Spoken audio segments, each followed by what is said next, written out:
सभी दोस्तों को नमस्कार। कैसे हैं आप सब? उम्मीद करते हैं अच्छे होंगे और पढ़ाई भी अच्छे ढंग से कर रहे होंगे। आज हम लोग अनेक शब्दों के लिए एक शब्द के अभ्यास 5 पर चर्चा करेंगे। आप सभी को पता है कि 4 अभ्यास हो चुका है और आपने देखा होगा तो आपको ये भी पता चल रहा होगा कि कितना अच्छा क्लास चल रहा है यहाँ पर। तो जो देख रहा है वो मेहनत को समझ रहा होगा और जो नहीं देख रहा है वो शायद अपने पैर पे कुल्हाड़ी मार रहा है, ठीक है, या कहीं गलत सही चीजें पढ़ रहा है। और कैसे गलत सही चीजें पढ़ रहा है और कैसे लोग पढ़ा रहे हैं उसका साक्ष्य भी मैं देते चलूंगा, ठीक है। आज अभ्यास 5 पर चर्चा करते हैं। 30 प्रश्न कहने के लिए है, लेकिन वास्तव में आपका ये 100 के लगभग प्रश्न तैयार करेगा। कैसे तैयार करेगा आगे करके दिखाते हैं। सिर्फ बोलने से काम नहीं होता है, ठीक है। तो चलिए, आपके सामने है अनेक शब्दों के लिए एक शब्द। अभ्यास 5 का पहला प्रश्न है, जिसका ज्ञान इंद्रियों द्वारा न हो के लिए दिए गए शब्दों में सही विकल्प का चयन करना है।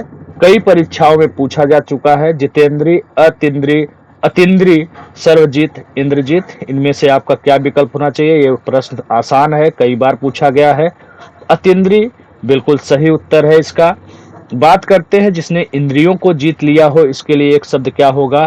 तो इसके लिए एक शब्द होता है जितेंद्रीय, जो विकल्प ए में दिया हुआ है, ठीक है, जितेंद्रीय हो गया।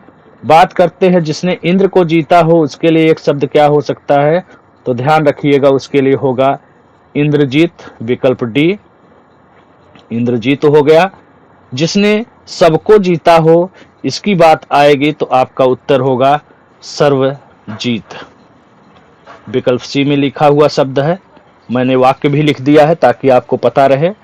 दो नंबर की बात करते हैं, जो भेदा या तोड़ा न जा सके, उसके लिए आपको उपयुक्त वाक्य बताना है। 4 विकल्प है, दुर्गम, अभेद्य, दुर्गेय, असंभव। तो ये प्रश्न भी कई बार पूछा जा चुका है, आप देख सकते हैं। तो इसका उत्तर विकल्प बी, अभेद्य होगा, बिल्कुल ध्यान रखिएगा। और दुर्गेय, दुर्गम, ये सब क्यों नहीं होगा? इसका भी कारण है। जिसे भेदना या तोड़ना क्या हो, कठिन हो, उसके लिए एक शब्द होता है, क्या होता है? दुर्भेद्य, दुर्भेद्य, ठीक है। जहां जाना कठिन हो, इसके लिए अगर एक शब्द पूछा जाता है तो आपका एक शब्द होगा दुर्गम, ठीक है। और अगले प्रश्न की बात करते हैं, जिसे कठिनता से जाना जाए, उसके लिए एक शब्द होगा दुर्गेय है, ठीक है, दुर्गेय। क्या हो जाएगा? दुर्गेय, विकल्प सी में लिखा हुआ है, दुर्गेय। प्रश्न 3 की बात करें, अन्य से संबंध न रखने वाला के लिए उपयुक्त शब्द बताना है। मेंस यूपीपीसीएस मेंस 2012 में पूछा गया प्रश्न है। आपके सामने 4 विकल्प है, अन्यत्र, अनन्य, अनोन्या संबंधी, अन्योन्याश्रित। अब इस प्रश्न पे थोड़ा रुकते हैं, चर्चा करते। देखिए, घटना चक्र किताब से प्रश्न उठाया मैंने, क्योंकि घटना चक्र बहुत लोग पढ़ा रहे हैं और आप लोग बड़े शौक से पढ़ रहे हैं, लेकिन पढ़ाने वाला कितना जानकारी रख रहा है, आप कितना उसके प्रति सक्रिय है, मुझे नहीं पता है। लेकिन घटना चक्र ने इनका उत्तर अनन्य दिया है, जो कि एक गलत उत्तर है। आपको प्रूफ दिखाता हूं, अन्यथा आप कहेंगे कि मैं गलत बोल रहा हूं।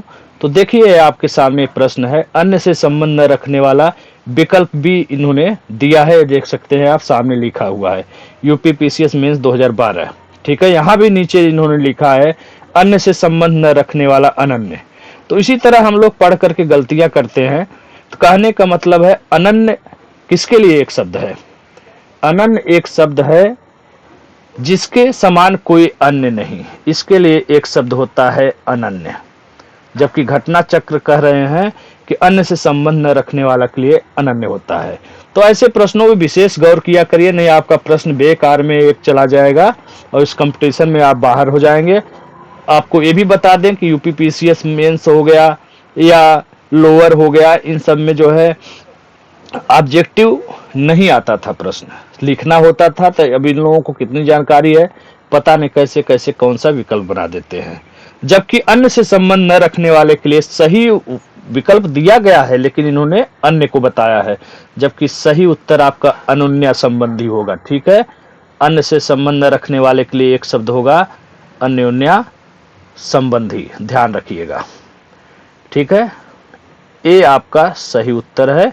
बाकी जो घटना चक्र में दिया गया वो गलत है। ऐसे प्रश्नों को बहुत गौर से ध्यान रखिएगा, नहीं आपने विश्वास करके पढ़ लिया कि अन्य से संबंध न रखने वाला, अरे बाप रे तो घटना चक्र में दिया है, पढ़ाना सर ने बताया था, घटना चक्र पढ़ाया था, उसमें अनन्य था तो अनन्य होगा। तो फिर जो है आपका ओवर कॉन्फिडेंस एक प्रश्न ले डूबेगा। ठीक है, बात करते हैं चौथे प्रश्न की। जो ढका न हो के लिए एक शब्द बताना है। 4 विकल्प है, अनावृत, अनावर्त, अनावृत्ति, अनावृष्ट। एपीओ मेंस 2015 में पूछा गया है। तो ध्यान रखिएगा, बड़ा ही अच्छा प्रश्न है, मिलते जुलते शब्द है, खास करके ऊपर के 2 विकल्प ए बी। तो इसमें विकल्प ए आपका अनावृत सही उत्तर होगा। बात करते हैं जो दोहराया न गया हो, उसके लिए एक शब्द होता है अनावर्त। ठीक है, इसके लिए एक शब्द होता है अनावर्त। अगला वाक्य है अत्यधिक वृष्टि, तो जाहिर सी बात है अत्यधिक के लिए अति वृष्टि होता है, और कम वर्षा के लिए एक शब्द क्या होता है अनावृष्टि। ठीक है, अनावृष्ट हो जाएगा। प्रश्न 5 की बात करें तो अनुश्रुति, एक शब्द दिया है अनुश्रुति। अनुश्रुति के लिए एक वाक्य बताना है। 11 पे पीसीएस पूछा गया है। सुनकर भी न सुनने का नाटक करना, परंपरा से सुना हुआ, जो कानों को सुनने में कटु लगे, जो सुनने योग्य हो। तो जाहिर सी बात है अनुश्रुति के लिए एक वाक्य होगा परंपरा से सुना हुआ। विकल्प बी आपका सही उत्तर होगा। बात करते हैं बार बार कही गई बात के लिए एक शब्द क्या होता है पुनरुक्ति होता है। ठीक है, पुनरुक्ति एक शब्द हो जाएगा। वहीं कही हुई बात को बार बार दोहराने के लिए एक शब्द हो जाएगा, क्या हो जाएगा, कही हुई बात को बार बार दोहराना कहावत। कहावत एक शब्द हो जाएगा। बात करते हैं एक बार कही बात को दोहराते रहना, इसके लिए एक शब्द हो जाएगा पिष्ट पेषण। पिष्ट पेषण, और अगर ये शब्द नहीं है तो हो सकता है अगला शब्द हो पुनरावृत्ति। पुनरावृत्ति, ठीक है, पुनरावृत्ति। जिसके पार न देखा जा सके उसके लिए उपयुक्त शब्द आपको बताना है। 4 विकल्प है, पारदर्शी, समदर्शी, अपारदर्शी, त्रिकालदर्शी। तो ये तो बहुत आसान प्रश्न है। जिसके पार न देखा जा सके अपारदर्शी, जिसके पार देखा जा सके उसके लिए एक शब्द यही आपका विकल्प ए में है पारदर्शी। जो सबको एक समान या एक सा देखता हो उसके लिए एक शब्द समदर्शी होगा। ठीक है, एक शब्द समदर्शी हो गया। भूत, भविष्य और वर्तमान देखने वाले के लिए एक शब्द क्या हो जाएगा त्रिकालदर्शी। विकल्प डी में लिखा है त्रिकालदर्शी। ठीक है, त्रिकालदर्शी हो गया।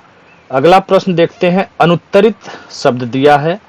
अनुत्तरित शब्द के लिए कौन सा वाक्य सही है बताना है। कई परीक्षाओं में पीसीएस में 2-3 बार पूछा गया है, लोअर में पूछा गया है। ठीक है, अनुत्तरित 4 विकल्प, जिसका उत्तर दिया गया हो, जिसका उत्तर न दिया गया हो, जिसके अंदर अर्थ भरा हुआ हो, जो आलोचना के योग्य हो, तो जाहिर सी बात है इसका उत्तर होगा अनुत्तरित का। जिसका उत्तर न दिया गया हो इसके लिए एक सही वाक्य है। बात करते हैं जिसका उत्तर न दिया गया हो तो हो गया, जिसका उत्तर दिया गया हो तो जाहिर सी बात है उत्तरित होगा। उत्तरित होगा इसके लिए एक शब्द। ठीक है, जिसके अंदर अर्थ भरा हुआ हो इसके लिए एक शब्द क्या हो जाएगा सारगर्भिक। वहीं बात करते हैं जो आलोचना के योग्य हो तो एक शब्द हो जाएगा आलोच्य। क्या हो जाएगा आलोच्य। आइए नीचे देखते हैं उपहास के योग्य। तो उपहास के योग्य एक शब्द हो जाएगा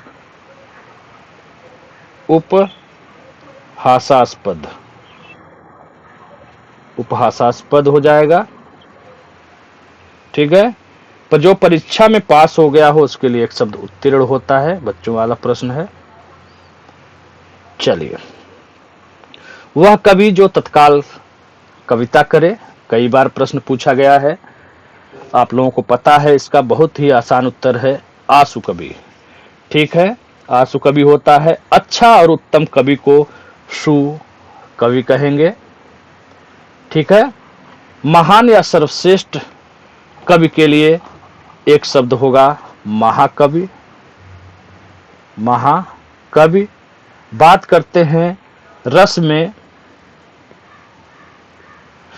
रस अभिव्यक्ति में कुशल कवि के लिए क्या होगा? रस सिद्ध कवि। रस सिद्ध कवि इसको कहा जाता है। अगले प्रश्न में आते हैं ईश्वर में विश्वास रखने वाला। बहुत ही फेमस है, बहुत आसान है। जो ईश्वर में विश्वास रखता है वो क्या होता है?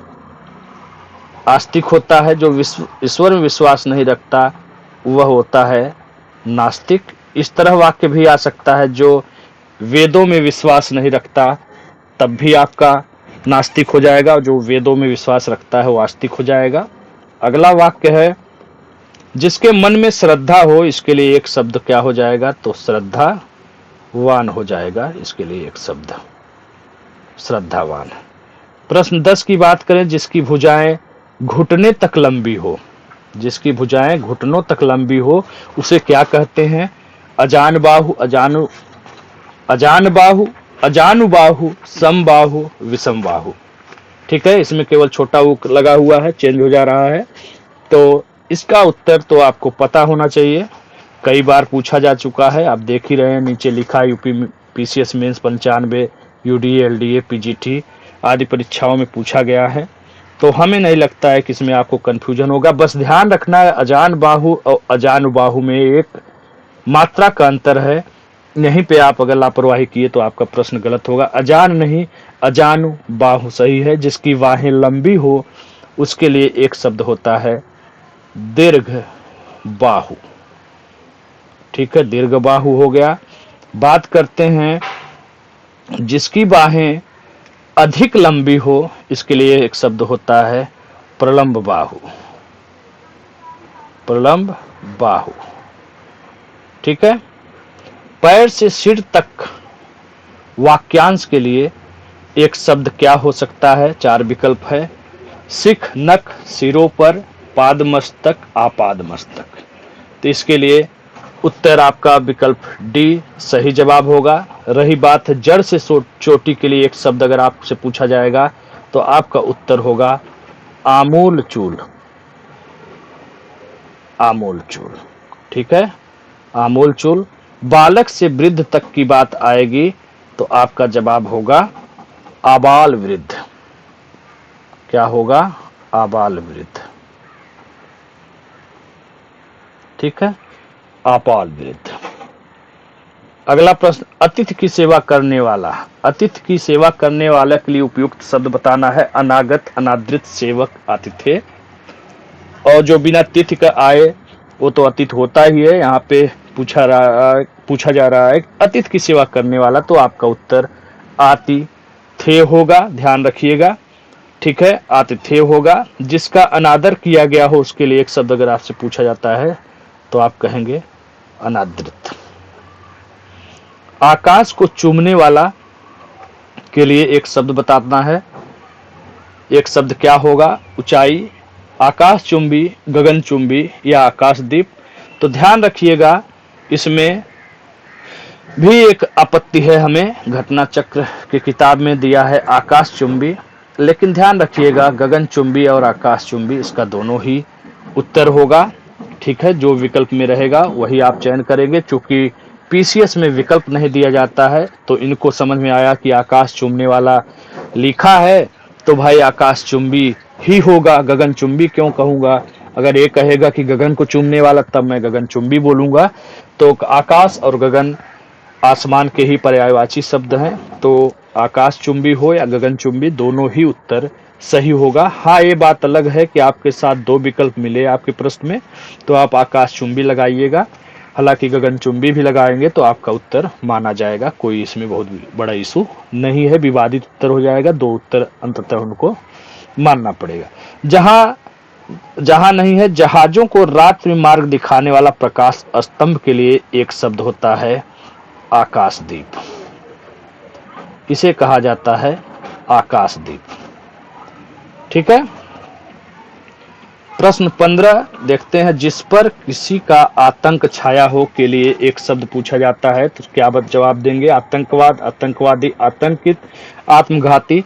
तो मुझे नहीं लगता है कि इसमें आपको बहुत इधर उधर करने की जरूरत है। आतंक छाया है तो आतंकित होगा। ठीक है। बात करते हैं, जो अपनी हत्या अपने आप कर ले, उसके लिए एक शब्द क्या हो सकता है? जो अपनी हत्या अपने आप कर ले, जो अपनी हत्या कर लेता है, उसके लिए एक शब्द क्या होगा? आत्महत्या, आत्महंता, आत्महंता। ठीक है। बात आती है, जो स्वयं को ऊपर घात करता है, उसके लिए एक शब्द क्या होगा? आत्मघाती, आत्मघाती। ठीक है। अतिथि सत्कार की भावना के लिए एक शब्द क्या होगा?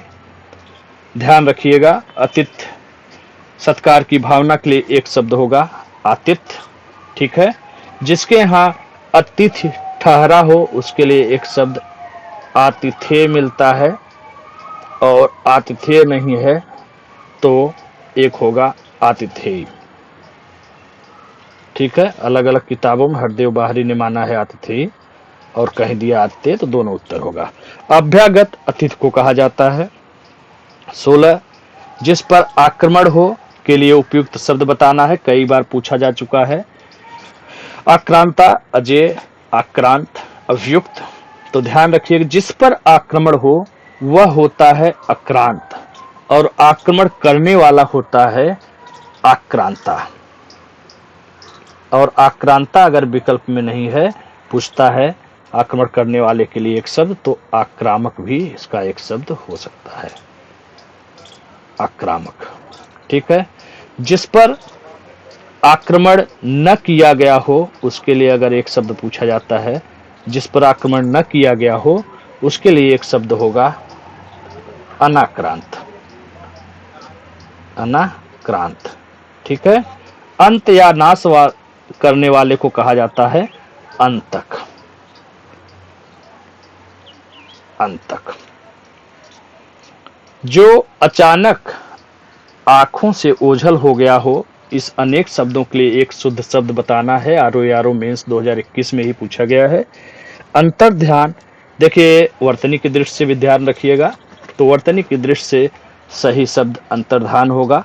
ठीक है। विकल्प सी आपका सही जवाब होगा। प्रश्न 18, अव्यक्त दोनों तरह से लिखा जाता है, किताबों में ये दिखता है, हम लोग लिखते हैं तो लगभग अव्यक्त ऐसे लिखते हैं। शब्दों के लिए प्रयुक्त एक वाक्य क्या होगा, यही बताना है। अव्यक्त, जिसे कहा न जा सके, जिसे व्यक्त न किया जा सके, जिसे कहा जा सके, जिसे व्यक्त किया जा सके। तो आपका उत्तर आपके विकल्प में स्पष्ट दिखाई दे रहा है, प्रश्न में ही आपका उत्तर छिपा है, बी विकल्प सही होगा। और जिसे कहा न जा सके, उसके लिए एक शब्द होता है अकथनीय, अकथनीय हो जाएगा एक शब्द। ठीक है। और जिसे कहा जा सके, कथनी हो जाएगा, कथनी हो गया। जिसे व्यक्त किया जा सके, उसके लिए एक शब्द हो गया व्यक्त, व्यक्त हो गया। अपने मत को मानने वाला के लिए आपको एक सही शब्द बताना है। स्वेच्छाचारी, स्ववश, आत्मभिनत, मतानुयायी। तो अपने मत को जो मानता है, उसे कहा जाता है आत्माभिनत। ध्यान रखिएगा, विकल्प सी सही है। मत के अनुसार चलने वाले के लिए एक शब्द होता है मतानुयायी, इसके लिए एक शब्द होता है मतानुयायी, मतानुयायी। अपनी इच्छा से आचरण करने वाला के लिए कहा जाता है स्वेच्छाचारी, स्वेच्छाचारी। अपने मत को मानने वाला के लिए एक शब्द होगा स्वगामी, स्वगामी। रही बात है स्ववश छूट रहा है, तो अपने ही वश में रहने वाले के लिए एक शब्द होता है, अपने ही वश में रहने वाला के लिए एक शब्द होगा स्ववश्य। ठीक है, स्ववश्य, एक व और है यहाँ पे, स्ववश्य। जो इंद्रियों की पहुंच से बाहर हो, वाक्यांश के लिए एक शब्द बताना है, इंद्रियजित, इंद्रिय निग्रह, इंद्रियातीत, इंद्रधनुष। तो ध्यान रखिएगा, जो इंद्रियों के पहुंच के बाहर हो उसके लिए सही शब्द होगा इंद्रियातीत।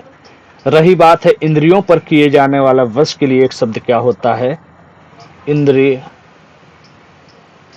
निग्रह। कहीं कहीं इंद्रिया निग्रह भी मिल जाता है, जैसा विकल्प रहेगा एक ही विकल्प रहेगा, तो ध्यान रखिएगा। बात करते हैं जो इंद्रियों की पहुंच के बाहर हो, तो उसके लिए एक शब्द होता है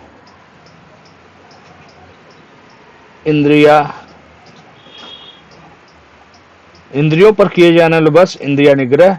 जो इंद्रियों की पहुंच के बाहर हो, ठीक है, जो इंद्रियों को वश में कर ले, एक शब्द है इंद्रियों पर किए जाने वाला वश, इंद्रिय निग्रह हो गया, इंद्रिय निग्रह हो गया।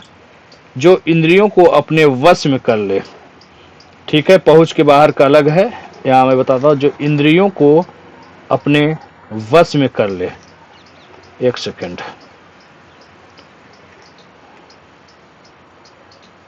जो इंद्रियों को, इसको काटिए, अलग शब्द बताइए, इंद्रियों को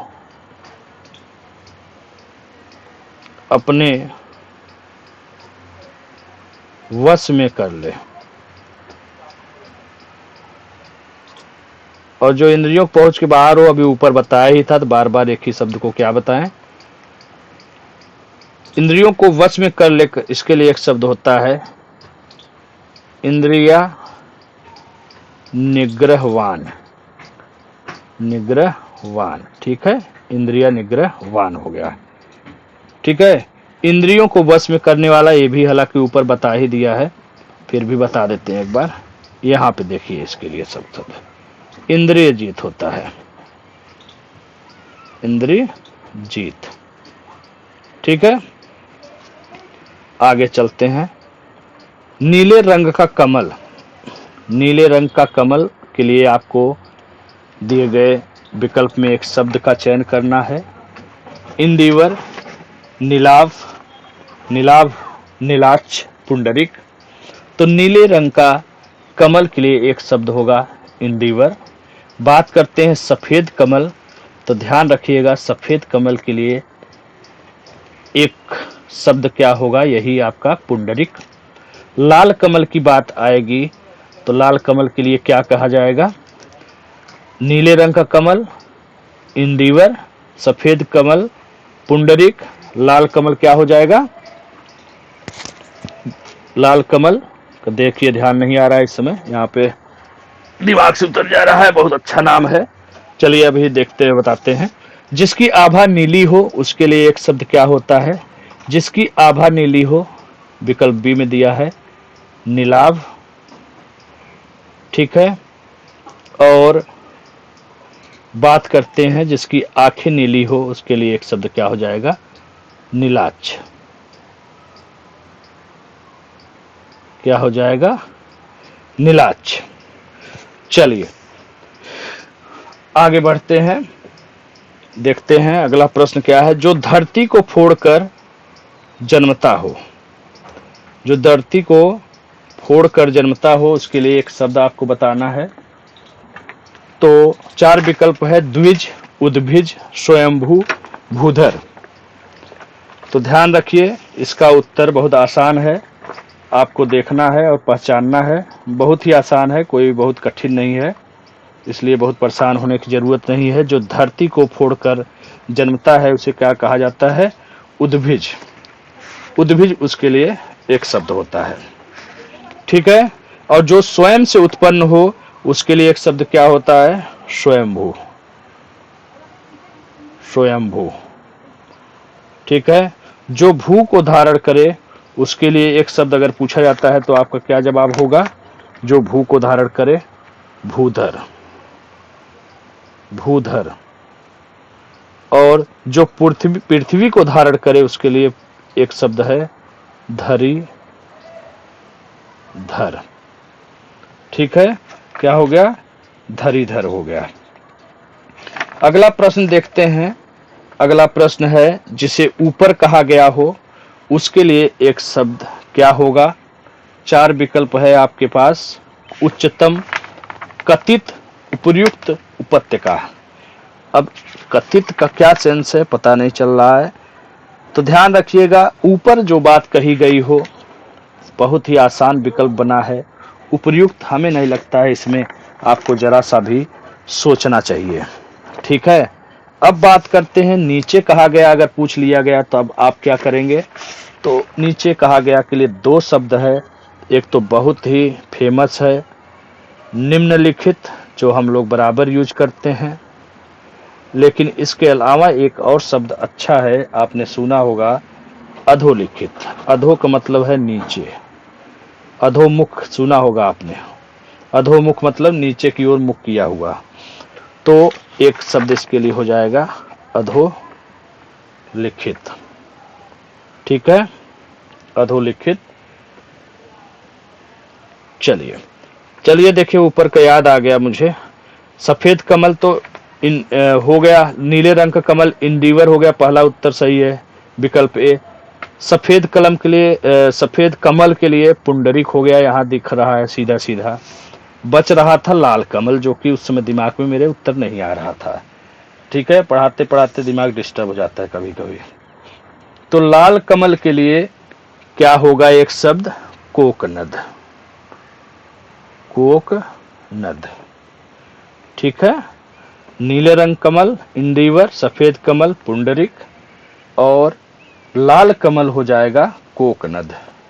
ठीक है, चलिए कौन सा प्रश्न हो चुका था? चलिए यहां हो गया। जिस पर उपकार किया गया हो उसके लिए आपको एक शब्द बताना है। बहुत ही आसान शब्द है, बहुत बार पढ़े होंगे। तो इसको आप बताइए क्या हो सकता है इसका विकल्प? कृतज्ञ लग रहा क्या?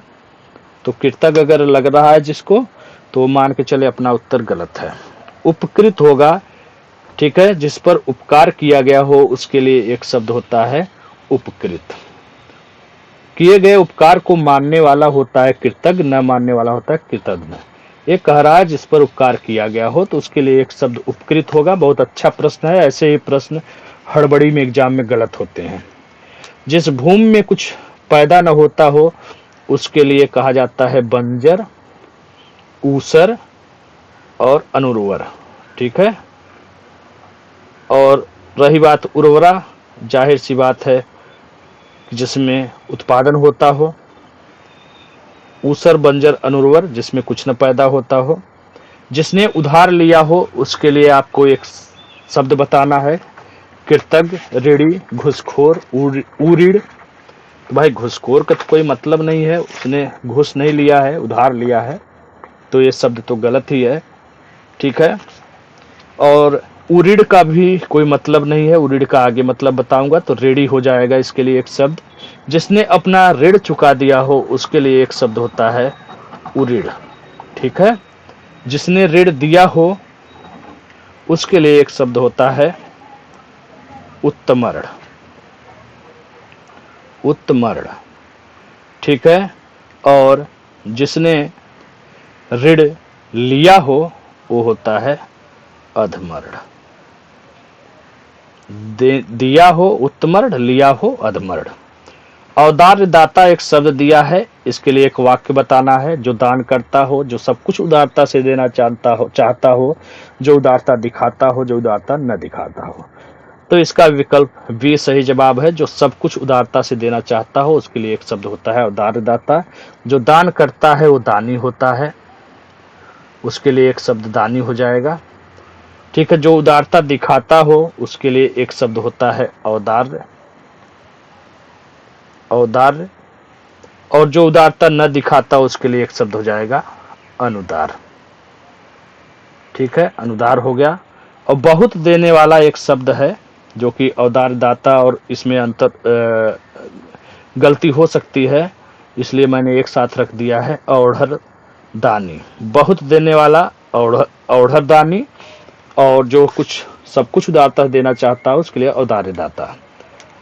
ये प्रश्न अगर विकल्प दोनों दे दिया तो बड़ा कंफ्यूजन हो जाता है, खासकर जब आप अच्छे से नहीं पढ़े होते हैं। अपनी विवाहिता स्त्री से उत्पन्न पुत्र के लिए एक शब्द बताना है। आरओ मीन्स 2021 में ही आया हुआ प्रश्न है। जरायुज, जारज, दत्तक, औरस, 4 विकल्प है, तो ध्यान रखिएगा। अपनी विवाहिता से जो पुत्र पैदा होता है उसे औरस कहा जाता है। जरायु अर्थात गर्भ की थैली से जन्म लेने वाले के लिए एक शब्द होता है जरायुज। जरायुज हो गया। बात करते हैं अगले वाक्य की। जो गोद लिया गया हो या गोद लिया गया पुत्र, उसके लिए एक शब्द होता है दत्तक। और बात करते हैं अवैध संतान, तो अवैध संतान को कहा जाता है जारज। प्रश्न 28, उपनिवेश से संबंध हो जिसका के लिए एक शब्द बताना है। उपनिवेशिक, औपनिवेशिक दिया हुआ है, तो नीचे उपनिवेशवाद दिया है और विकल्प सी में औपन्यासिक दिया है। तो आपका उत्तर क्या हो सकता है? उपनिवेशिक होगा क्या? तो ध्यान रखिएगा, उपनिवेश से मिलता जुलता शब्द देख करके मोहित मत होइएगा, नहीं तो आपका प्रश्न गलत हो जाएगा। औपनिवेशिक विकल्प बी सही है।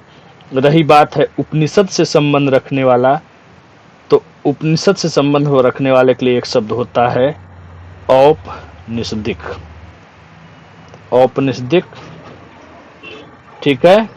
उपन्यास से संबंधी जो होता है उसके लिए एक शब्द होता है औपन्यासिक। औपन्यासिक, ठीक है, औपन्यासिक हो गया। जिसका जन्म कन्या के गर्भ से हुआ हो उसके लिए एक शब्द बताना है। कन्या पुत्र, कानिन, अवैध पुत्र, कुमारी सुत। मुझे पता है आपने रट लिया इसे। कन्या से जिसका जन्म कन्या गर्भ से हुआ हो उसके लिए एक शब्द कानिन होता है। जिसका कोई संतान न हो उसके लिए एक शब्द होता है निःसंतान, ठीक है। जिस स्त्री को कोई संतान न हो उसके लिए एक शब्द होता है बांझ या बंध्या। बांझ, बांझ न रहे तो वंध्या, ठीक है, बंध्या। अब देखिए आ गया फिर से, जिस स्त्री के पुत्र न पैदा हो, ध्यान रखिएगा, जिसका कोई संतान न हो, जिस स्त्री के पुत्र न पैदा हो, अलग अलग है। इसके लिए एक शब्द होता है निपुति। वहां पे कह रहा है कोई संतानें न हो तो निसंतान। यहाँ पे पुत्र और पुत्री की बात हो रही है, जिस स्त्री के पुत्र न पैदा होता हो अर्थात बेटी पैदा हुई होगी तो निपुति। जिस स्त्री को कोई संतान न हो, ठीक है, बिल्कुल शादी हो गई है लेकिन संतान ही नहीं पैदा हो रहा है तो उसे बाजबंदिया कहा जाता है। और जिसका कोई संतान नहीं है, हो सकता है वो शादी न किया हो या जो भी है, या इस तरह का कुछ हो या जो भी समस्याएं हो, तो उसको निसंतान कहा जाता है। कुल मिला के जिसका कोई संतान ही नहीं है उसके लिए जो है निसंतान एक शब्द होगा, ठीक है। तीनों का अंतर समझ लीजिएगा, करीबी शब्द है। जो अपने कर्तव्य का निश्चय न कर सके, इस वाक्य को एक शब्द में क्या कह सकते हैं? द्वंद्वग्रस्त, किंग कर्तव्य मूढ़, द्विधाग्रस्त, भ्रमित। बहुत ही फेमस शब्द है, बहुत लोग जानते हैं इसे। किंग कर्तव्य विमूढ़ कहा जाता है जो अपने कर्तव्य का निश्चय नहीं कर पाता। वह बात या कथा जो जन साधारण में प्रचलित हो, उसके लिए एक शब्द देखिए होता है किंवदंती। किंवदंती और किंग कर्तव्य विमूढ़ दोनों ही अलग शब्द हैं, अलग वाक्य हैं दोनों के, ध्यान रखिएगा। जो किए जाने योग्य हो उसके लिए एक शब्द होता है करणीय या कर्तव्य, ठीक है।